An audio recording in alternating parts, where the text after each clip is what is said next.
The practices of physical distancing and self-isolation are a crucial part of the plan to reduce the spread of the coronavirus, and we hope and pray the number of deaths from the disease. As important as it is to keep these measures in place, it is also important to recognize the psychological effect these can have on teens and parents. Keeping in mind, nothing like this has ever happened before in most of our lifetimes. These teens and adults are missing once-in-a-lifetime events, proms, graduations, and the party celebrations that go along with them. In addition to being around their close friends and their associates every day at school and getting together on the weekends with friends and family. And there is no way to stop and rewind the clock. No way they can rewind the clock so that they can have these moments back. So let them talk to you about what they're missing. And instead of dismissing the teens' concerns or comparing them to the death and despair caused by the virus, let us take time to hear them. Very important to understand that these are big moments in their lives. Let them grieve the loss of these opportunities because they do have a psychological and emotional effect on their social life. Finally, if you find that your child is exhibiting signs of depression or anxiety, assure them that they are not alone. If you think they may be in a crisis or needing professional help, let's connect them to trusted resources. Let's join our panel now as we go into week 2 of our discussion.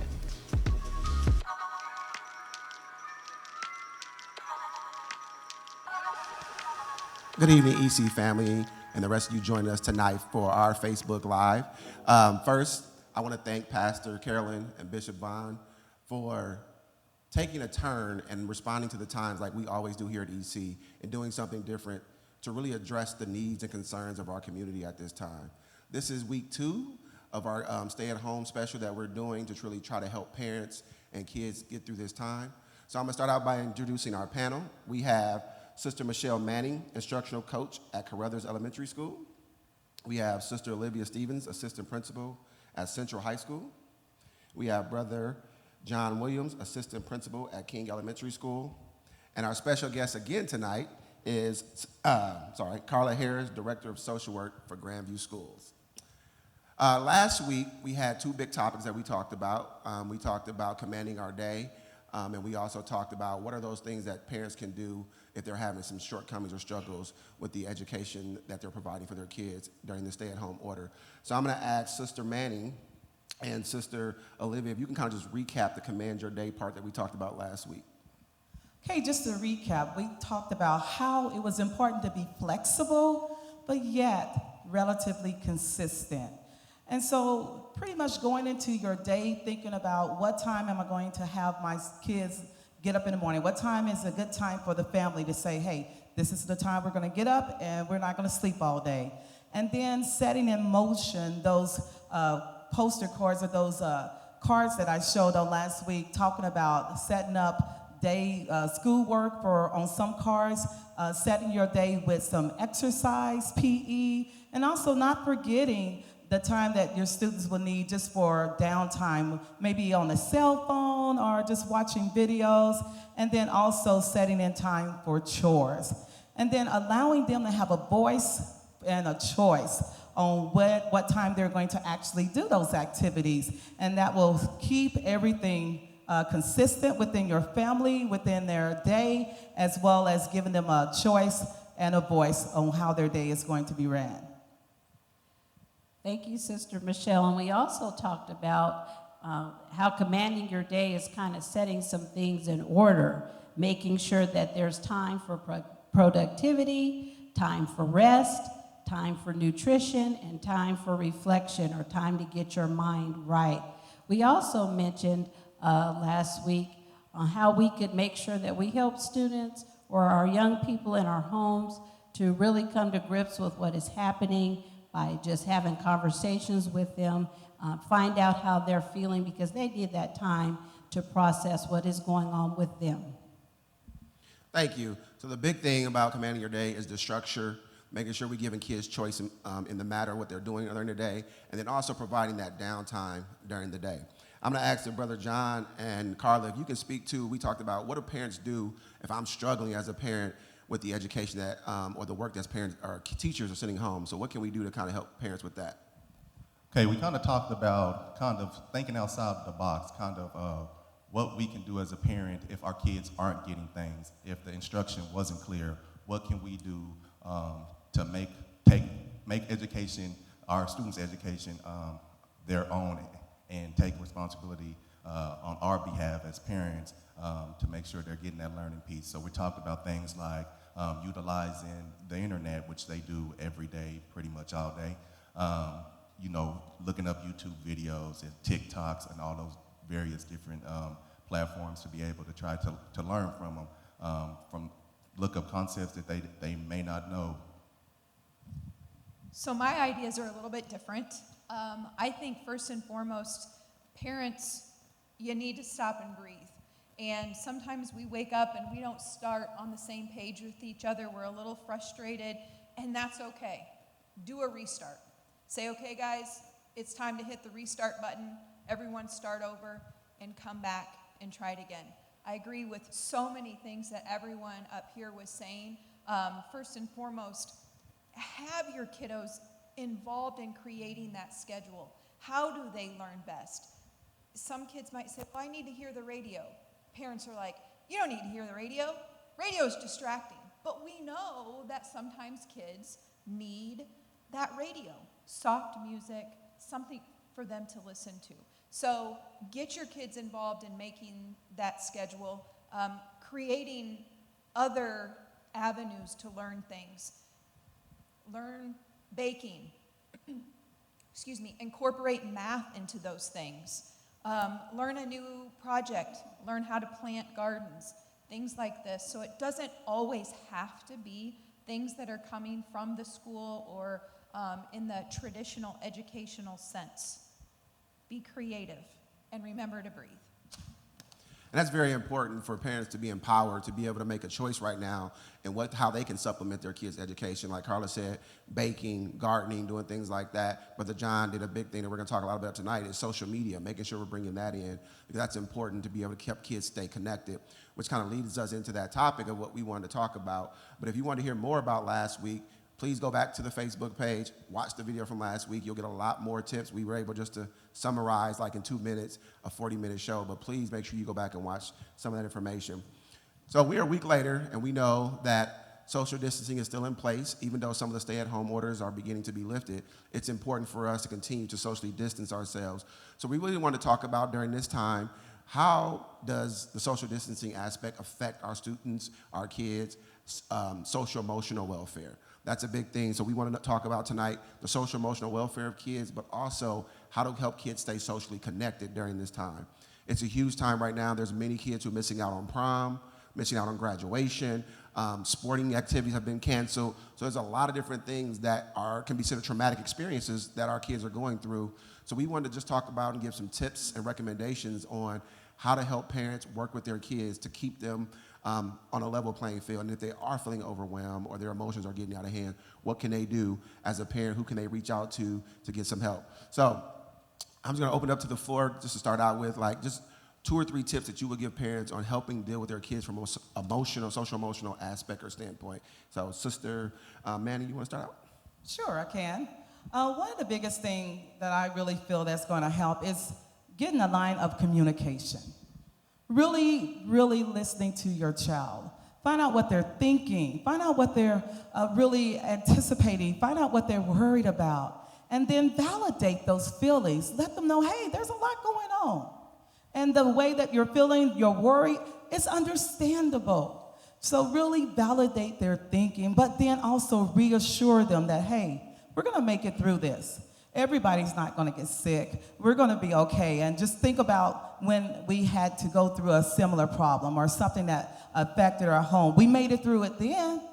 So we're going to make it through again. So reassure them, validate what they may be thinking. Give your ear to them. Let them just be able to express to you how they're feeling, and then give them honest answers. Even if their answer is, I don't know.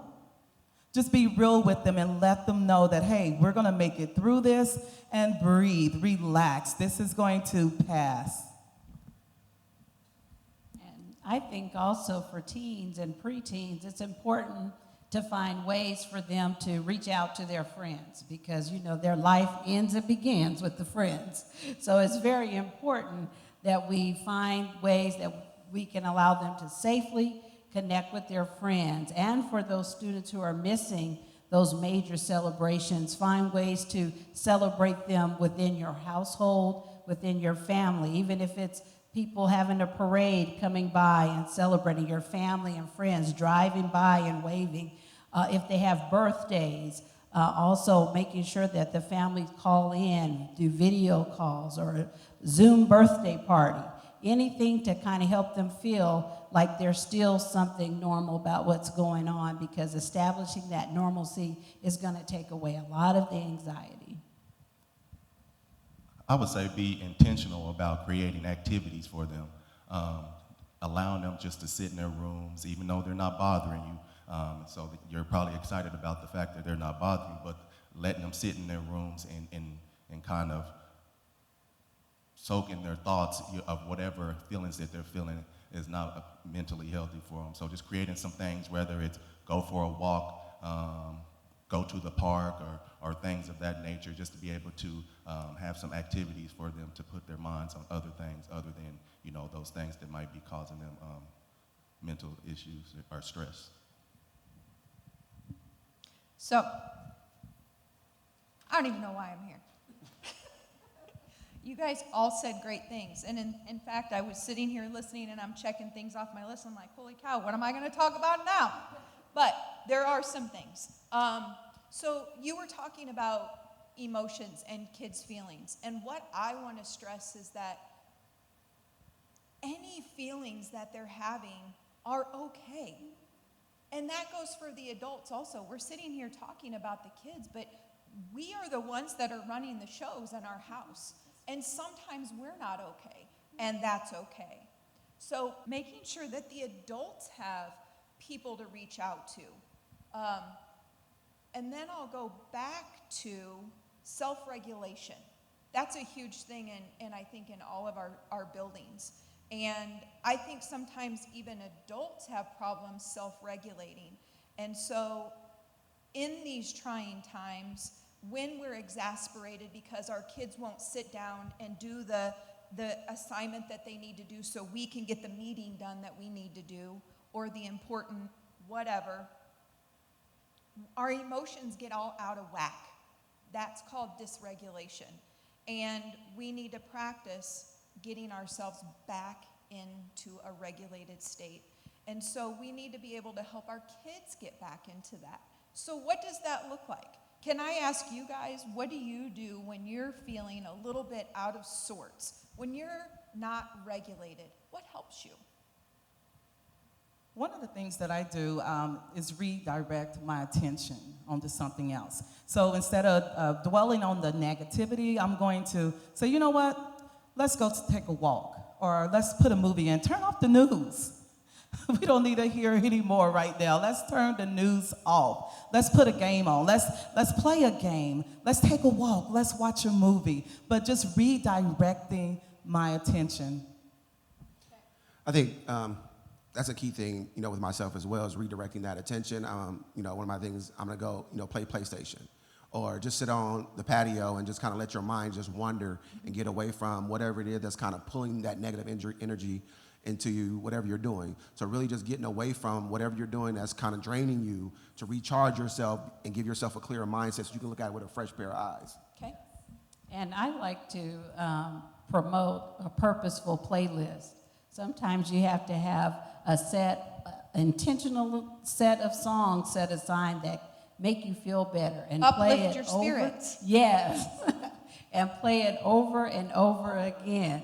And I know that some children love Frozen songs, like let it go. But just setting a playlist, even for your children and for your teenagers, you could sit together. That's something that you can do together, creating playlists of songs that make them feel better to lift their spirits. You can have a playlist, and your children can have a playlist as well.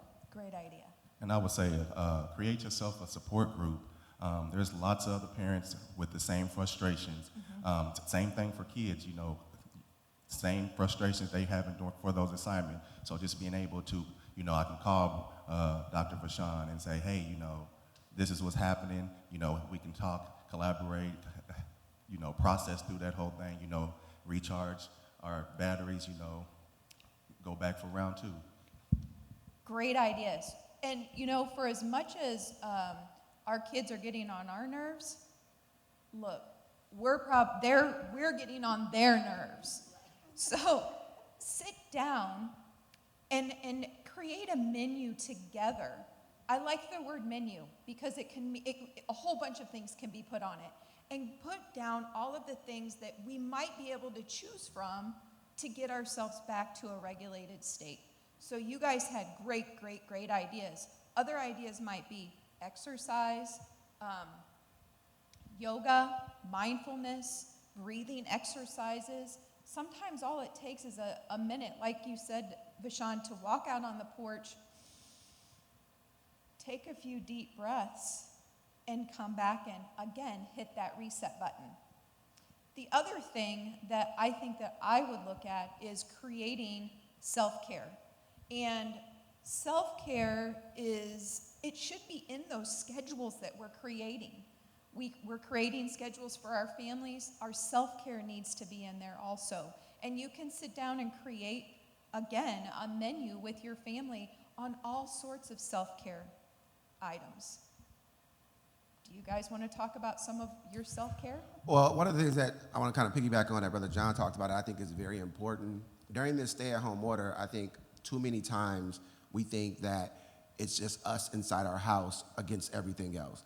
And I think it's very, very important that we do build those connections outside of our house with our network. Even though we physically can't be in the same space together, we do have ways to communicate, whether it be through text message, whether it be through FaceTime, whether it be through, I can't tell you how many Zoom meetings I've been, or, you know, just hanging out with friends on Zoom. So I think parents can't feel like they're in this on their own. They need to reach out to grandparents, to cousins, to aunts and uncles. One of the big things in my building that we always go back to, our number one priority is relationships. So who is that kid, or who is that person your kid has a relationship with that they can still connect with during this time, that they might be more comfortable talking to? Because sometimes, I mean, it might be hard for us to swallow this as the parent. We aren't the person that they go to first. But we do want to make sure that our kid still has that lifeline that they can go to and talk to when they're feeling frustrated, when they're feeling overwhelmed. Even though they're sitting in our house, we might not be that first line of defense for them. So I think that hopefully we're getting out of that mindset of stay at home means we can't have those connections outside the home, and that we can really look at who are we connecting with, who was our network that we're talking to that's helping us as well as helping our kids. Great point. And making sure that you have a beginning and end time for your work time, because sometimes you're at home and you can work forever and ever and ever, but you gotta have that beginning time and that stop time so that the rest of the time is either for you or for you and your family, and you all have that time together. Or even just a little bit of time for yourself, maybe at the beginning of the day. And that's self-care. That's creating those boundaries for you to take care of yourself.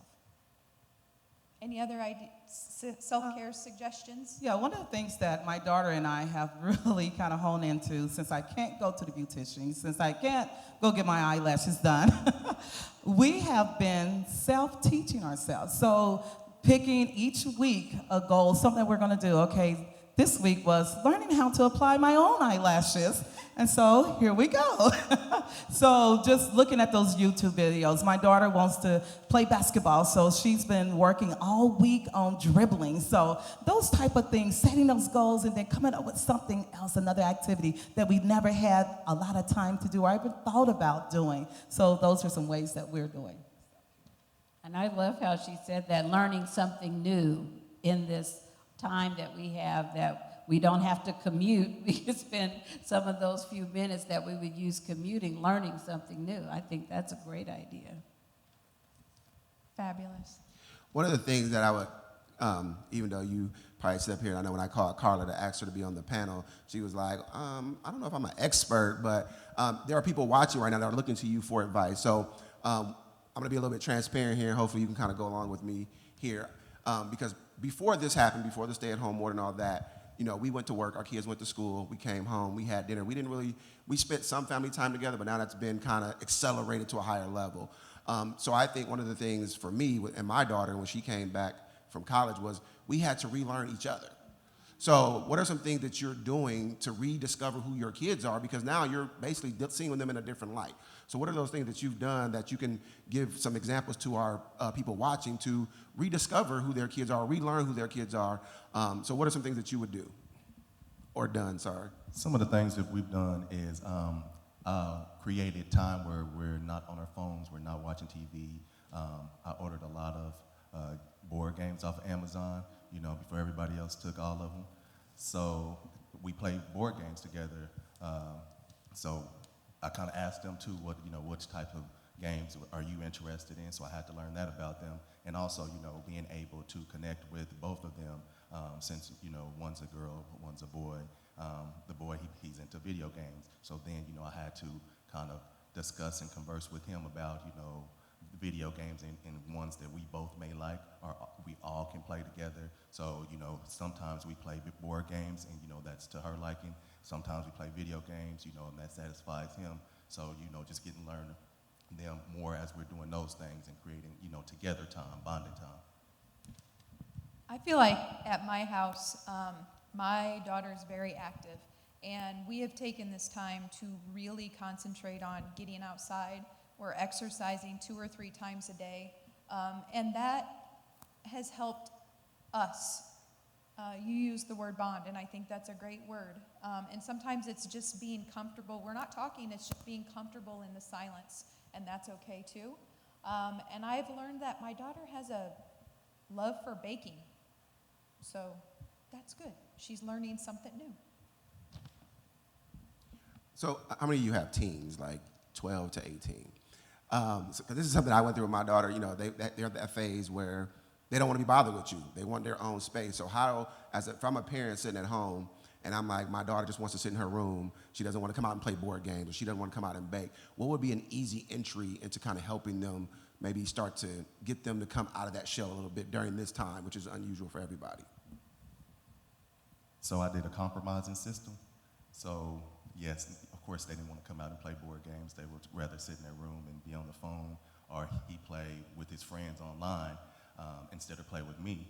But we did a compromising system, like you'll be out and play with us doing whatever activity we're doing for X amount of time, and then after that you may return to your room, back to your friends, and back to your phone. And I think sometimes just asking them what they want to do. Like if you could do anything in the world right now, what would you do? What would it be? And I think giving them that, they might not have an answer right away, but giving them that choice that you're interested in them and you do something that they're interested in is a good segue. I would agree with that. Stepping into their world for things that I have no interest in playing video games, but maybe if my daughter played video games, that might be a place for us to start. I like your ideas where you were learning new things together. So enticing with those type of things. I think one of the things that I did, I kind of went back to, I thought it was kind of cheesy at first, was with me and my daughter, I went back to the get to know you activities I did in my classroom. So if parents, if you're sitting at home and you don't know what a get to know you activity, just Google get to know you activities for teachers, give you a whole list of activities. So we played the snowball game where we wrote things about ourselves on a piece of paper and threw them at each other. So like we just went back to those things, because she's been going to college for a year. She's definitely not the same kid I sent away to college, but that was one of the things that I know I went to, I just went back to what are the things I did. We did 2 truths and a lie. So we kind of did some of those activities just to find out new things about each other that we didn't know before. So that would be one practical example I would give to parents is just Google, get to know you activities for teachers and just use some of those same strategies. I think it's really important along those lines to just make sure that they're not, and I think this was mentioned, cooped up in the room all day, that that's not healthy for them, and that you've got to have some connection time, because they're used to being connected with someone at some part of the day, whether it's a teacher or other students.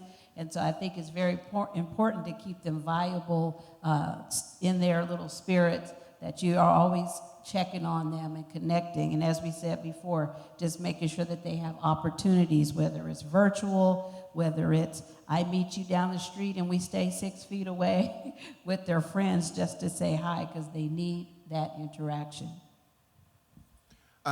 So as the stay-at-home orders are starting to lift and the world is opening back up somewhat, one of the things we're going to have to really work with kids about, so I would like you to speak to, how do you help your teens or kids understand what social distancing means once they do go out into public spaces? So how do you have those conversations with those kids? I think it goes back to having that conversation about what we're going through right now and what it means and how serious it is. And I think if you have an honest, candid conversation with young people, they'll understand it. You just have to explain it in a way that will open their eyes.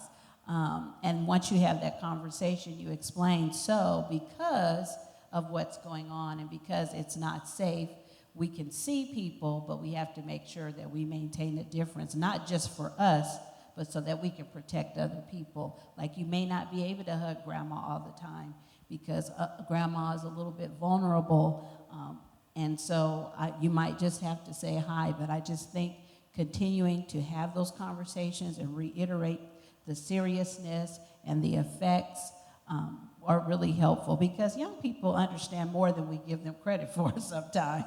And so if we just explain and talk about it, then I think they'll understand. It might be a bit for them to swallow, especially for those young people who are really touchy-feely and they love to hug and they like to give high fives and things like that. But just, it's learning a new normal at this point in time. And so just having that conversation and explaining it, I think, is very helpful. I agree. So as we kind of get ready to wrap up here, what I want to do is we kind of talked about last week's topics, commanding your day, and then really helping parents understand the educational supports that they have in place to help them. And then we talked about the social emotional care of things this week. So I would like to just go around to each person on the panel and give you about 90 seconds just to kind of give some lasting advice to our parents and to our grandparents and whoever our kids are with right now, to help them get through the remainder of whatever this is for however long it lasts. So just some words of wisdom to kind of carry them through however long this is going to be. Well, it just brings me back to before cell phones, before iPads, before Chromebooks, before laptops, we had to learn how to live life. And so looking at this new normal, we're going to get through it. You're going to get through it. Just be encouraged and know that you have a system of support. Just create a system of support. And so just really know that these things are going to pass as well. But as we are in the midst of what we may be going through, just remember that you have support and just be encouraged. We're learning together. We're working together. And I think it's also very valuable to know that in this time, it's not the time to sit back and not speak up. If you need help, if you need support, please reach out. There are so many resources available for you. And you can even reach out to your schools. They have social workers, many of them there, that have resources for food and resources for different things that you may need during this time. We know that it's a hard time and everyone is wide open and available. We just need you to reach out. Don't suffer alone. Reach out, because there are many people that are here to help you. And I would say, make sure you're taking care of yourself. Self-care is very important. Your children are looking up to you as the leader, as the person that they look to for what's next. So if you're not on top of your game and they see you sweat, that's going to give them some anxiety as well. So just make sure that you're taking care of yourself so that you'll be able to support your home and your children. Everything that they said. And again, remember to breathe. Remember that sometimes less really is more. And I also can't stress enough that you're not in this alone. If you need help with anything, you have to be able to ask. The school is a great place to start. Many schools have resources that we don't even know about, from mental health services to the food services and things like this. So you're not alone. You just have to reach out. I guess my thing is perception is reality. And so many times we get a negative spin on COVID-19 or the stay-at-home order and things like that. Like how I like to look at it, no matter if you're an educator, a parent, whatever you may do, that God thought enough of you to let you be here during this time, to experience something that the world has never been able to see, and you're still thriving. You're still prospering through this time. So don't look at it from a negative standpoint of, oh, why is me? But look at it as I'm able to experience something no one else throughout history has ever been able to experience. And then you're not in this alone, like everyone has said. Don't think the stay-at-home order means stay at home altogether. Like, reach out to those that you know. Continue to connect with your friends and family. Continue to connect with those around you. Make sure your kids are connecting with them. That's the most important thing. Too many times as an educator, I've seen kids go into isolation and then go downhill. So we want to make sure our kids are continuing to connect with their friends, whether it be via FaceTime, Facebook, whatever it may be, but make sure they have some kind of connection to continue throughout this time. And then once they do get back out there, make sure they truly understand the importance of social distancing. You know, we might be a lot of head nodding and fist bumping. It might not be a lot of hugging and embracing moving forward, because our health at the end of the day is the most important thing that we have to top off. As we wrap up, I once again just want to thank Bishop Vaughn, Pastor Carolyn, the entire EC leadership team for pivoting and giving the people something that they truly need at this time. Hopefully we were able to answer a lot of questions to help to relieve some anxiety that you have. And if you have any other questions or comments, concerns, you can please leave a comment in the comment section below, and we will definitely reach back out to you. So thank you to the panel, Carol, John, Olivia, Sister Manny. We couldn't have did it without you. Thank you so much. Thank you, everyone. Have a good evening.